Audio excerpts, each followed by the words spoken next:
Olá, pessoal. Para uns, bom dia, boa tarde, boa noite. A gente está hoje aqui com a Cláudia, nossa parceira aqui no Instituto.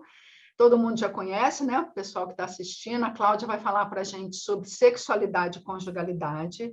E a gente vai desenvolver aqui algumas perguntas, bem assim, do senso comum, da ordem que a gente escuta com muita frequência no dia a dia, para ela poder trazer a opinião dela, que ela também fez um curso de especialização nessa área da sexualidade, então ela está bem aí calçada para poder falar para a gente. Então, vou trazer algumas dúvidas no sentido de curiosidades, tá, Cláudia?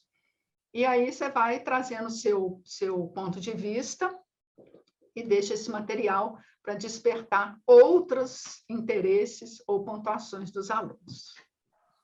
Joia, Denise, é um prazer, né, estar aqui com todo mundo, e vamos aí falar desse tema tão importante que surge na medida que a gente vai caminhando na terapia de casal, ele inevitavelmente ele vai surgir, porque a vida sexual, ela vai fazer parte também, é o que vai muitas vezes marcar a diferença entre um outro tipo de relação e a relação de casal, né, e a conjugalidade.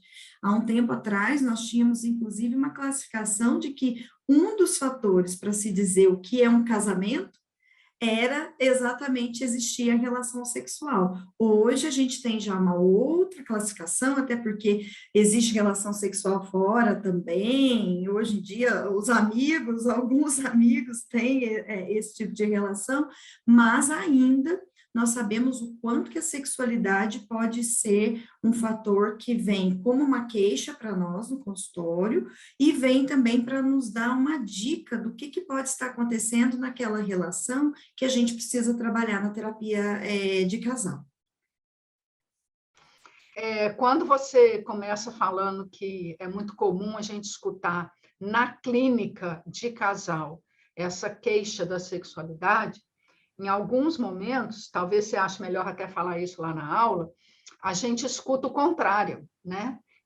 Tem casais que estão na clínica e não falam da sexualidade em hipótese alguma.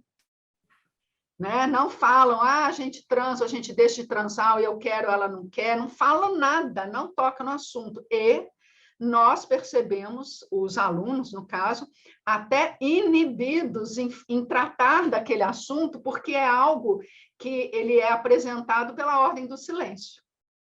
Uhum, tá? Exato.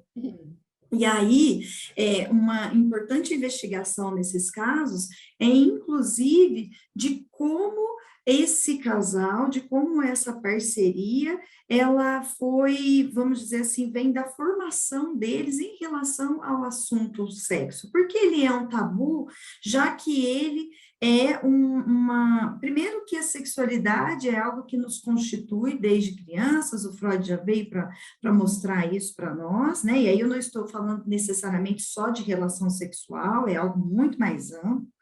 E o que será que os inibe, já que é isso que marca a diferença, em geral, de uma relação para outra? Por que não chegar nisso? E aí, Denise, uma coisa que é muito importante, inclusive, já me fiz muitas vezes essa reflexão, porque é importante nós fazermos a questão do self, do terapeuta. Porque muitas vezes o terapeuta tem esse bloqueio também de chegar no assunto com o casal, e aí o terapeuta fica com medo de tocar, né, no assunto, tem relação, não tem relação, porque o que seria, né, se a gente for tomar que uma relação de casal, ela é muito mais complexa, ela é muito mais ampla, mas que o sexo também faz parte. Um casal que, em geral, ele está vamos dizer assim, inteiro ali naquela relação, eventualmente ou inevitavelmente, acho que inevitavelmente é até um termo melhor, ele vai ter uma relação sexual vez ou outra, isso vai acontecer. Né? Então, e como é que é essa relação? Muitas vezes eu já atendi casais que vêm com uma queixa, por exemplo, a gente briga muito, a gente não se comunica bem, que é uma queixa geralmente corriqueira que chega para nós, e aí nós vamos ver, é uma insatisfação na vida sexual, né? A vida sexual é como se fosse a cereja do bolo ali, a pontinha do iceberg, que vem para coroar a relação conjugal, e aí a gente vai ver, é uma insatisfação que nunca foi dita, exatamente por esse medo, esse tabu de se falar. Ah, não, ele não sabe como me tocar, ela não sabe como me satisfazer, e aí vem uma outra questão, porque quem satisfaz quem? Porque às vezes se coloca no outro também uma responsabilidade muito grande. Ah, é ele que tem a responsabilidade de me dar prazer, de saber o que eu estou pensando, do que eu gosto, do que eu não gosto. E isso aparece no sexo, assim como aparece em todas as outras questões relativas ao casal, seja no dinheiro, seja na comunicação, no tratamento com os filhos, né, na conduta com os filhos. Ele tem que adivinhar o que eu quero, ela tem que adivinhar o que eu quero, só pelo meu jeito, pelas minhas expressões. E aí fica realmente muito difícil. E no sexo vai ser a mesma coisa, né? Isso só vai reforçar o que a gente já vê no dia a dia da terapia de casal. É interessante quando você fala do self do profissional, né? Porque eu me recordo, até por experiência mesmo, às vezes a gente vai no médico com uma queixa, tá? E o médico faz perguntas que te deixam constrangida. Mas são perguntas de protocolo, concorda? Às vezes ele vai falar assim, você já teve relação anal? Você não está esperando aquilo. Você foi com uma queixa, eu estou com uma pinta não sei onde. Aí ele vai olhar aquilo, uma íngua não sei onde. Tá? Então, ele vai olhar aquilo e vai esticar o questionamento dele, às vezes até por um protocolo, para entender a anamnese, porque é uma consulta. A gente faz várias consultas. Né? Então, tem uma diferença aí ele vai te perguntar, você já teve relação? Você tem relação sem camisinha com o seu parceiro, mas você confia nele? Né? Então, assim, ele entra em determinados tipos de, talvez assim, busca mesmo, né? Pesquisa, e que vai dizer do seu cotidiano, você fala assim, peraí, é isso que eu tenho que responder?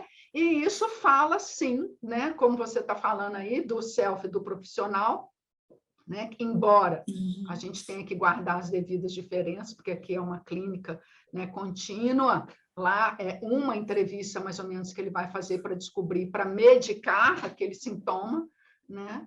Mas tem sim uma diferença aí que vai tanger a constituição nossa, né, enquanto a gente está tratando do outro, né? Não há dúvida, né? E é interessante porque se a gente está bem com essa questão, sai de uma maneira muito natural, e eu acho que é algo muito importante quando nós vamos tratar dessa questão, a gente tem que primeiro considerar que sexo é um tabu na nossa sociedade, então a gente tem que considerar que é tabu para todo mundo, ou para boa parte da população, então a gente é um terreno muito cuidadoso onde a gente vai pisar. Então, é importante que a gente perceba na nossa maneira de escutar ali, se eu devo ir mais um pouco além, se é hora de recuar, e deixar as pessoas à vontade, inclusive para dizerem, não quero falar sobre isso agora, isso me incomoda. Ok, no momento mais certo nós vamos tratar disso, como nós tratamos de qualquer outro assunto na terapia. Não, você não se sente confortável, ok, na hora certa nós vamos voltar ou não, né, de acordo com o seu desejo, a gente volta ou não. E aí, uma coisa que é muito importante também, é a gente considerar de onde vem a fala desse indivíduo, por exemplo, indivíduos que têm uma formação religiosa muito forte, a gente já sabe que vem aí, junto com essa formação, a resistência, vamos dizer, em falar do assunto, ela tende a ser maior. Então, a gente tem que dar esse devido respeito, uma coisa que é muito importante para o terapeuta de casal, e principalmente quando chega na questão da sexualidade, é saber, eu devo ir adiante ou eu preciso realmente respeitar esse momento? Então, a gente tem que respeitar sempre. E se tiver que tocar no assunto, na hora certa a gente vai tocar, porque é processo, como você disse, não é uma consulta que a gente tem que ir lá e desbravar tudo de uma vez, não, porque senão se torna um processo muito mais violento do que terapêutico. Ótimo. Ô, Cláudia, tem algumas coisas que aparecem muito assim no nosso dia a dia, né? Quando a gente está atendendo casal, e até não só, mas também você vai abrir uma televisão, essa frase que eu vou falar vai aparecer, você está conversando numa roda de colegas, essa frase vai aparecer, então aparece assim, constante, tenho certeza que todo mundo já escutou. E aí eu quero saber a sua opinião. O homem fala assim, eu sou homem, né? Você sabe como é que é, eu preciso fazer o sexo, né? Então, às vezes a gente fala assim, o que acontece com esse sujeito organicamente que ele tem que fazer o sexo? Até já escutei, a gente está aqui estudando, mas a gente precisa falar do que é. Minhas bolas até dói, né? Então, assim, ele tem que fazer o sexo. Então, eu sou mulher, né? Então, eu fico pensando, o que acontece com o homem, né? Que frase é essa, tão difundida, que justifica, se é que justifica, o fazer o sexo, como você está com muita sede, vai lá, toma um copo d'água gelada. É o único jeito de matar a sede. Exatamente. Essa é uma boa pergunta, porque vem junto com essa fala um componente cultural muito forte, porque o homem que é homem, vamos dizer assim, para ele mostrar a virilidade e a macheza, ele precisa ter a relação sexual. Não é à toa que o pênis, ele é símbolo de poder. Tanto é que tem gente que, o meu é grande, né? Sim, tem concurso entre a molecada, né? Os meninos têm aquela mania de medir quem tem maior, como se fosse assim, quem tem mais poder. E aí, relacionado a isso, vem essa questão de eu tenho que fazer.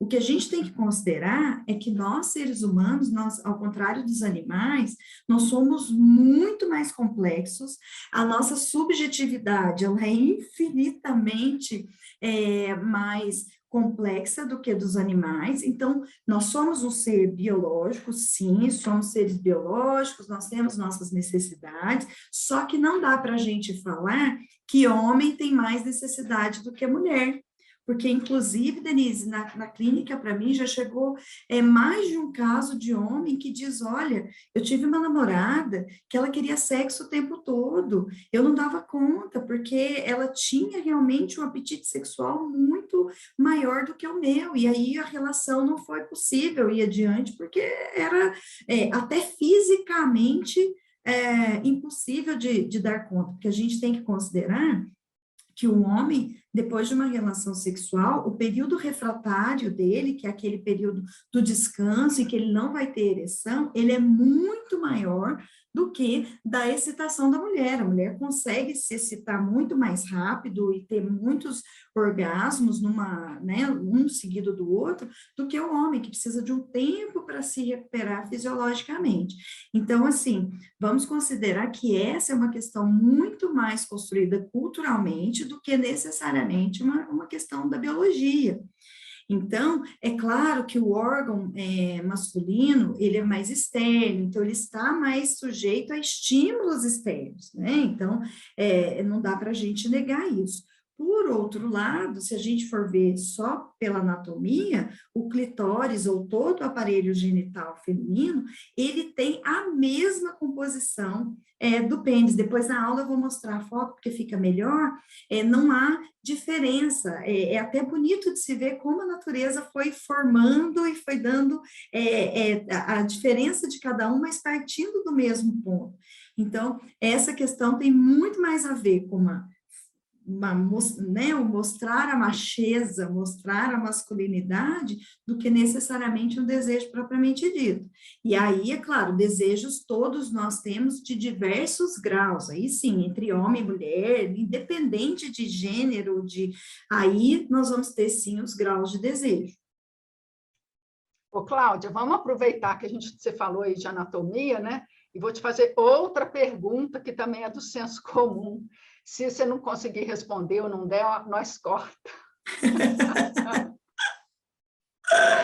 Mulher também ejacula? Mulher também ejacula. Então, essa é uma questão que vem sendo aí já discutida, da polêmica, existe sim não é uma ejaculação como a do homem, né, que é tão marcada e é tão fácil de se ver, mas existem mulheres, sim, que têm vamos dizer assim, uma lubrificação excessiva, né, principalmente ali no evento do orgasmo, e elas mostram, sim, que é possível ejacular, mas ainda se tem um questionamento, se chama de ejaculação, se não chama, mas tem mulheres que ficam muito lubrificadas, é como se fosse realmente uma ejaculação. Tá bom. Tem outra pergunta aqui, que é muito comum também a gente assim, de escutar no dia a dia. Eu até estava lembrando enquanto você falava, tipo assim, os fetiches, né? Os fetiches que levam, talvez, a uma excitação. E eu escutei, não é recente, mas foi bem significativo, um relato de uma mulher falando o seguinte, que ela foi encontrar com um camarada e o cara pediu, naquele preâmbulo, para ver o pé dela. Deixa eu ver seu pé.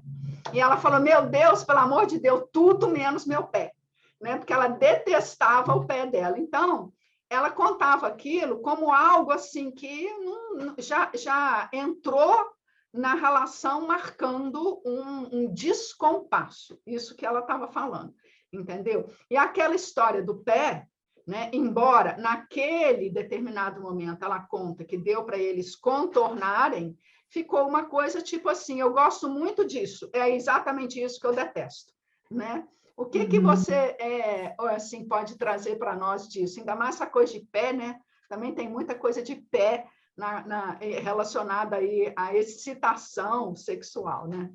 Sim, os fetiches, eles estão, acho que, se tornando, eu não digo mais comuns, mas mais explícitos no nosso meio. Eles sempre existiram, não é algo novo, e cada um vai eleger aquele objeto, até de forma inconsciente, que mais, né, tem a ver com as suas questões. Agora, nesse caso específico, vamos entender que na terapia sexual a gente vai chamar de uma possível inadequação, talvez. O que seria a inadequação?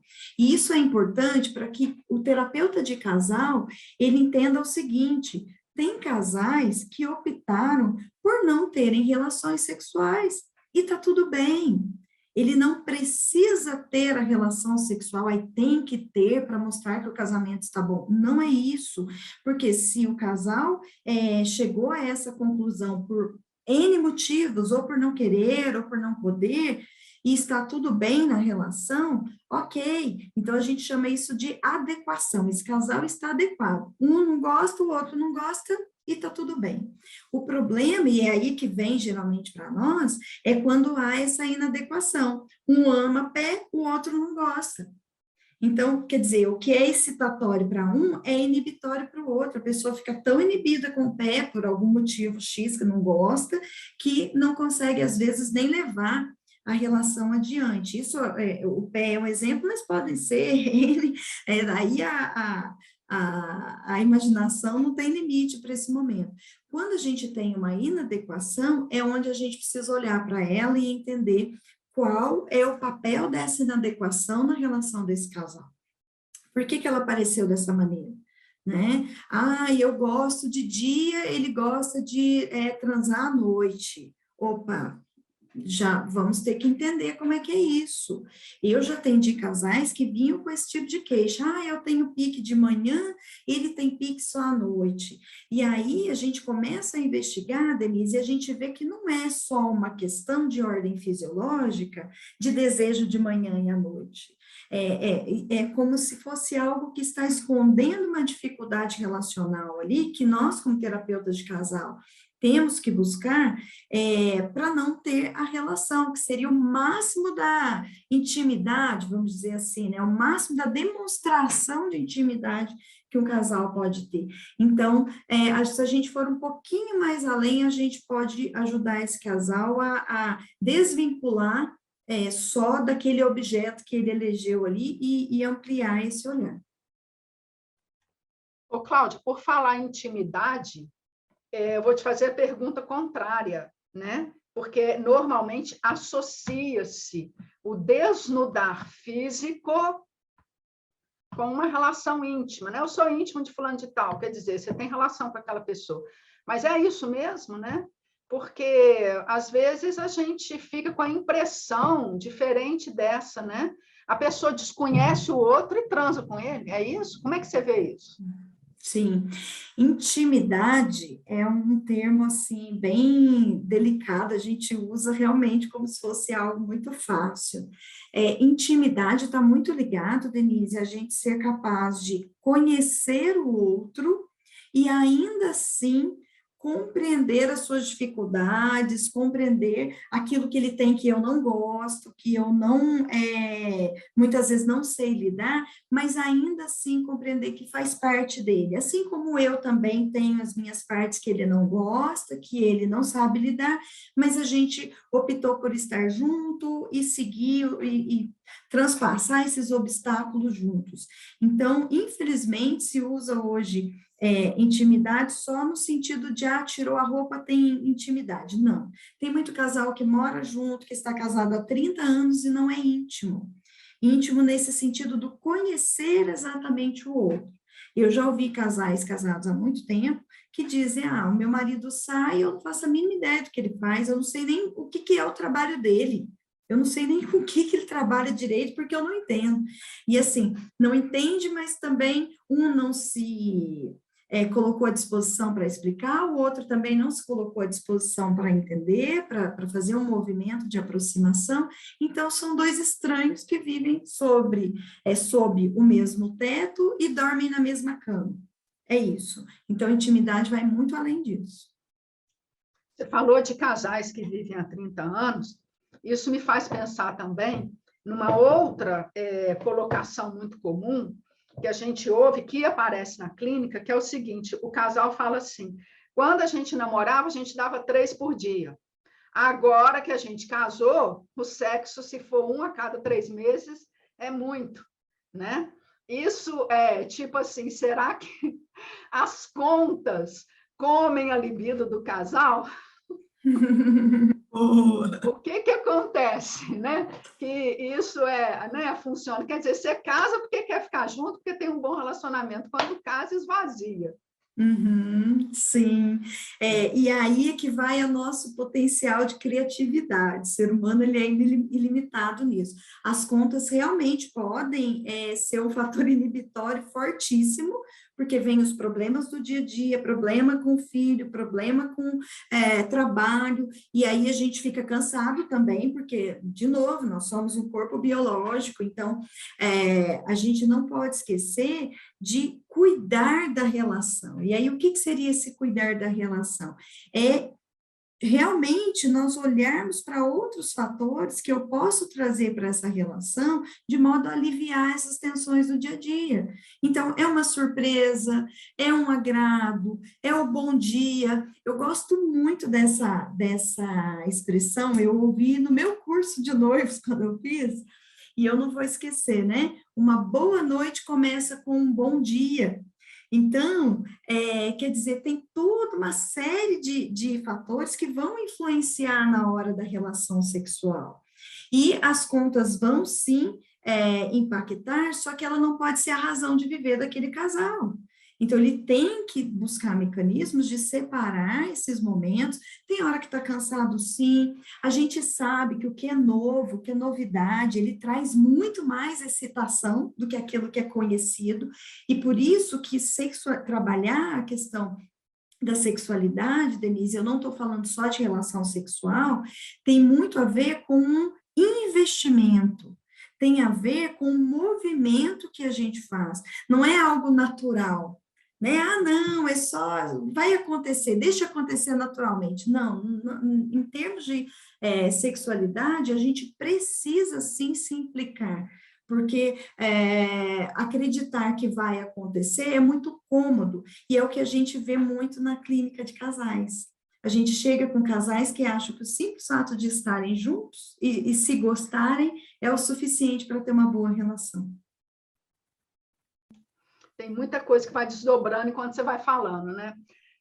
Outra questão muito comum é a tal da pegada, né? Então, tem fulano que tem uma pegada maravilhosa, mas, veja, eu não tenho, eu já ouvi isso, tem uma pegada maravilhosa, mas não abre a boca para falar.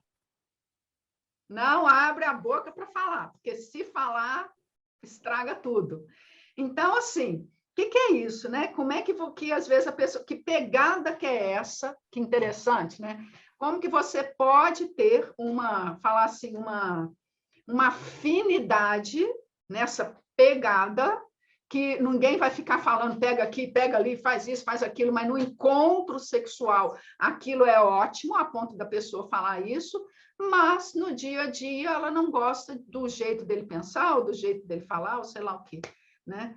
Quer dizer, e será que isso sustenta, né, um casamento? Como que acontece vamos falar assim, um cano grande, né, de fluxo nessa pegada, e o outro esmilinguido ali nas outras constituições do dia a dia? Como você falou, há uma grande complexidade, né?